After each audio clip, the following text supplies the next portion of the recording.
So my friends, this is the all-new Amazon Echo Show 5. It's the latest of their smart devices. But is it any good?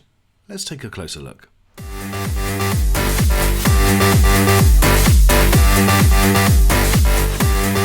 Don't forget to hit the subscribe button and the notification bell to get my next video first.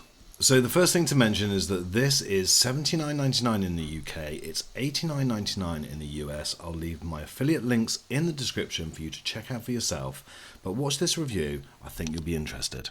So a few weeks ago, Amazon announced the Echo Show 5, and today they've delivered on those pre-orders. And here it is. Now, the first thing I have to say is that I was incredibly shocked by the size. I just wasn't expecting it to be so small. But it's a very neat and well-packaged device, as you'd expect from Amazon. Also in the box, you've got your instructions and your quick start guide, and you've also got your mains power plug, because this isn't battery operated. Maybe there'll be a battery operated one to come in the future.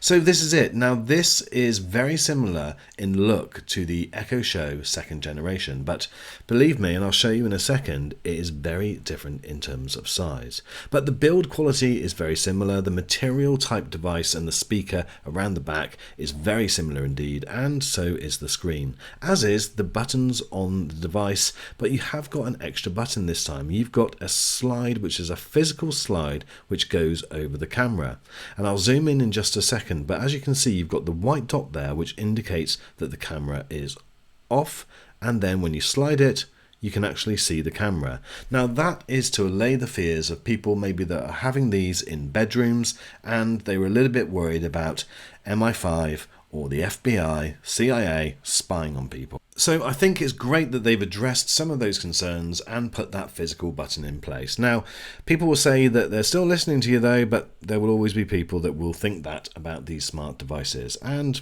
they won't be watching this video. Now, getting online and getting this set up is very, very simple. And if you've had any Amazon device before, then all you've got to do is follow the on-screen instructions. Now, this is also very simple because you can actually touch the screen and you can put all of the information that you need to in. All you need to do effectively is connect it to your Wi-Fi network, put your password in, and then it will automatically upload and update. It will ask you to register your details, your Amazon account, and so therefore it links to your Amazon account, and once you've done that you are then ready to go. It will just take a few more minutes to set up because you'll need to set the time, you'll also need to go through a couple of updates, but that doesn't take too long. Just literally click continue, follow the instructions. Where are you going to put it? I'm going to have mine in the office. This is called the Mrs.'s one because I bought it through her account, but here we go, and now it goes through updating. It does take probably 5 to 10 minutes, but once you're set up, it is very simple, and it shows this nice video which I'll play now. Hello, we're glad you're here. It's time to get you and your Echo Show 5 up and running. Here are 3 things to try first. Number 1, use your voice. You can say something like, play happy music. Okay, here's a station you might like. 80s pop on Amazon Music. Number 2, try using the touchscreen.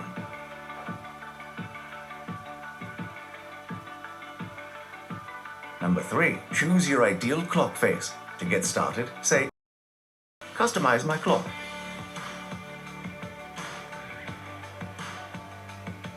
These are just a few of the things you can do with your Echo Show 5. For more things to try, just ask, what can I say? Welcome to your new Echo Show 5. Now that you're all loaded up, you'll go straight to the clock screen, and again it's a nice big clock, tells you exactly what the time is, and you can make changes on that, and I'll show you that in a second. One thing that I did like is that when you do the shutter for the camera, it comes up and gives you the on-screen message, and again it will do the same with the microphone. Now in terms of size, I actually really like the size of this because I think it fits really well on a desk type setup or a bedside table. Certainly the Echo Show 2nd generation, which I'll grab in a minute to show you, I think is much more designed for a kitchen setup or a display where you are actually going to be watching films or movies as an occasional screen. It is just too big, as you can see, for sitting on the side of a desk or even a bedside table. So let me know what your thoughts are, guys, on this size. I think it's pretty good. So I'm told the name Echo Show 5 comes from the size of the screen. So I'm sure everybody's thinking, oh right, it's a 5-inch screen, but no, that would be too simple. This is a 5.5-inch screen, so maybe it should have been called the Echo Show 5.5 or maybe the Echo Show Mini. I don't know. What's your thoughts, guys? Leave a comment and let me know what you would have called this device, and please try not to be rude. On the back of the show is a power cable, a USB point and a 3.5mm audio output. Now that's a nice feature because it means you can connect a set of headphones. Now that USB point isn't given any mention to what that does, even on Amazon's own webpage. Now I imagine it's going to be something which either will develop in the future, but it's probably more likely if you wanted to reset or upload firmware via a USB cable, you would need to do it that way. Now this, as I mentioned, is a touch screen and it's got two simple operations. Drag down and then you'll get this screen, and then you can go into the settings. You can obviously scroll in the normal way going up and down. You've also got a screen which I'll show you in a second, which is dragging it in from the right hand side. You can easily set this up as a standalone Bluetooth speaker and play anything from your phone, for instance, and the sound quality is pretty good. Take one last, no one's around for you. I won't stop. I won't stop. I won't stop. I won't stop. Show me the front door. Okay. As you can see, you can easily set it up to your Ring video doorbell where you can communicate with people at the front door. The image quality is really good and also is very easy to talk to the people. Now this has also got a good settings section. You can go in and change lots of different bits and pieces. You can also go in and change things like accessibility. You can even click on things to try and it will give you options of what you can go in and ask your device to do. So there's many things that you can go in and change. For instance, if I wanted a different clock, you can just go into the clock. You can either have it with your personal photos, or you've got lots of different options to change it to ones which are already preset. And each one of those has got 2, 3, 4 different options that you can then set it to. I like the look of that one, so I think I'm going to go back and set it to that one. And all I need to do is click the tick, and that will then set that as the main clock. And there you go, simple. Now if you swipe in from the right hand side, that will bring up a different menu. Now I'm just going to give you a little freeze frame here, and you can see that the options there are communicate, smart home, music, video, routines and alarms. So all of these things can be controlled via this menu. Now when I do my more expansive video, I'm going to go in and show you all of those different things as well. So again, make sure you hit the red button to subscribe.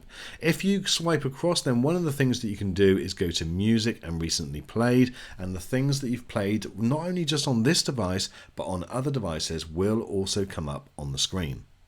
Another great thing about having a reasonable size screen is that you can access all of your Prime Video. Now, if you are a Prime customer, you've got all of the access to everything that's on Prime. You can go in via these categories, or you can just ask it to find what you want to watch and it will play.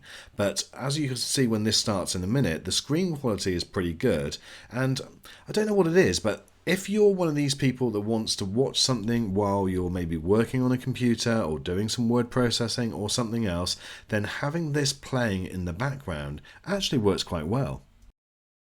Open YouTube. Please select a default browser. So there is no native YouTube app, but you can access YouTube via the browser. You get a choice of either Silk, which is Amazon's own browser, or now Firefox, which again is nice to see. Now I searched my videos on there and they were easy to find and also very simple to play. What I did find though is that the operation is just a little bit fiddly on this size screen, so I wouldn't use it for regular use. It is fine for the occasional video that you want to watch, but if you're watching a lot of videos on YouTube, then you may want to look at a different device. What can you do? You can say, add bananas to my list. Clear my shopping list. So if you're new to a smart device like this, you may want to watch this video of mine, which is 10 things you can do with your Amazon smart device that you may not know. I'll link that up above and in the description, but it gives you lots of different options for operating and controlling your smart device.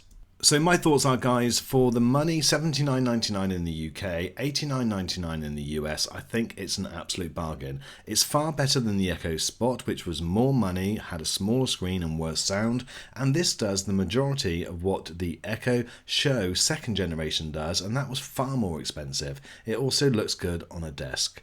I think this is a good buy, guys. Let me know what your thoughts are in the comments. As always, thanks for watching this video, and I look forward to seeing you on the next.